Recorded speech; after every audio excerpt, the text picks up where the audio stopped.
Itatiaia na COP30.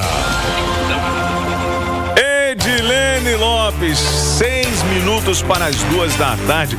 Eu lembro que quando eu estive em Belém fazendo o lançamento da Intelig, isso tem muitos anos, né? E eu fiquei alguns dias aí, a gente marcava antes ou depois da chuva das 3 horas da tarde. Quero saber se isso ainda continua, se você pegou algum tipo de chuva no final do dia ou a mudança climática mudou o clima aí em Belém. Boa tarde, minha amiga. Mudou o clima aí minha amiga. Boa tarde, William Travassos. Boa tarde aos ouvintes do Itatiaia. Agora, mais ou menos a mesma coisa. Continua acontecendo aquela chuva no final do dia, uma pancada de chuva. Durante o dia, muito calor, sensação térmica de 38 graus e também muito úmido. Então, é como se a gente estivesse na praia, apesar de aqui a cobertura ser de rio, de água doce.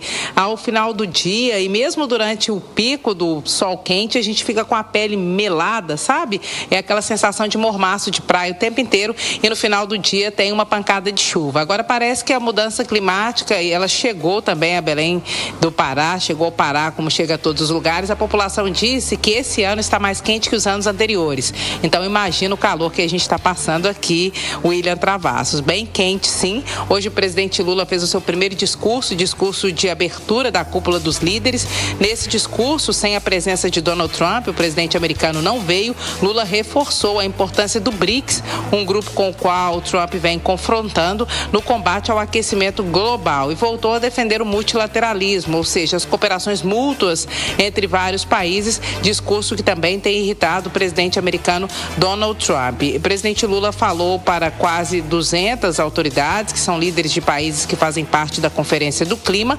O evento é realizado hoje e amanhã. Agora, na hora do almoço, Lula vai fazer a oficialização do lançamento do Fundo das Florestas Tropicais, que ele anunciou lá na ONU, em Nova York, que nós também acompanhamos, fizemos a cobertura. Esse fundo prevê o financiamento de ações de combate ao aquecimento global. Mas Lula vai enfrentar dificuldades. Fez uma doação de $1 bilhão lá nos Estados Unidos para incentivar países desenvolvidos e subdesenvolvidos a doarem para o investimento apenas nos países em desenvolvimento, mas parece que algumas nações já têm dito que não farão essa doação ou não farão no valor que o Brasil espera que seja feito. Ou seja, vai enfrentar dificuldade para o abastecimento desse fundo. Hoje tem uma sessão plenária no fim do dia, termina às 5h30 da tarde, o evento que começou às 10 da manhã, e amanhã tem outras 2 sessões plenárias. Elas são temáticas, os líderes fazem discussões de temas específicos.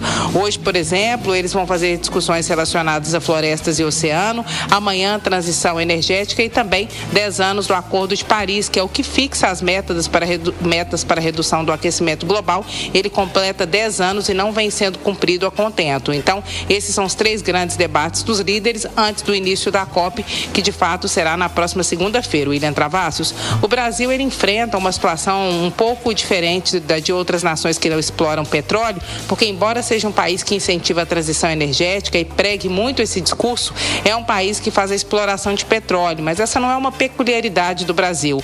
Outros países que sediaram a COP, inclusive nos últimos anos, também eram grandes exploradores de petróleo. Vamos lembrar que as últimas COPs foram em Dubai, a exploração de petróleo por lá, nos Emirados Árabes. A outra foi em Baku, no Azerbaijão, que também é um grande explorador de petróleo, ou seja, combustível fóssil, que emite muitos gases de efeito estufa, e o Brasil, que acaba de liberar, inclusive, a exploração na margem equatorial. Muitos dizem que há uma contradição, mas o que esses países afirmam que apesar de haver a necessidade de fazer essa exploração, não apenas porque ela rende dinheiro, mas também porque para manter os carros em movimento e tudo que necessita de combustível é preciso explorar petróleo antes de fazer a transição, o petróleo também financia a transição energética. Então esse é o discurso dos países que falam que querem um mundo mais limpo, mas que também e ainda exploram petróleo. A justificativa deles é que há uma transição que precisa ser financiada pelos combustíveis fósseis. Mas daqui a pouquinho vai ter uma manifestação aqui, no dia 12 começa a Cúpula dos Povos,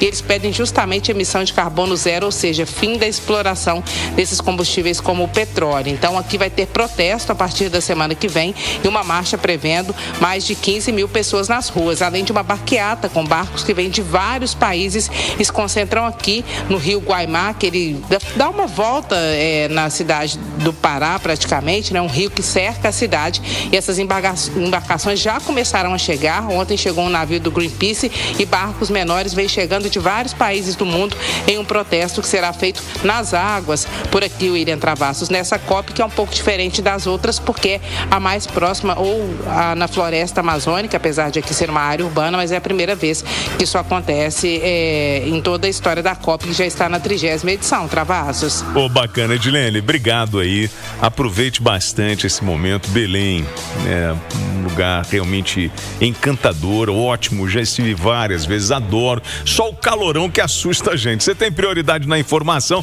obrigado, bom trabalho a qualquer momento, você volta.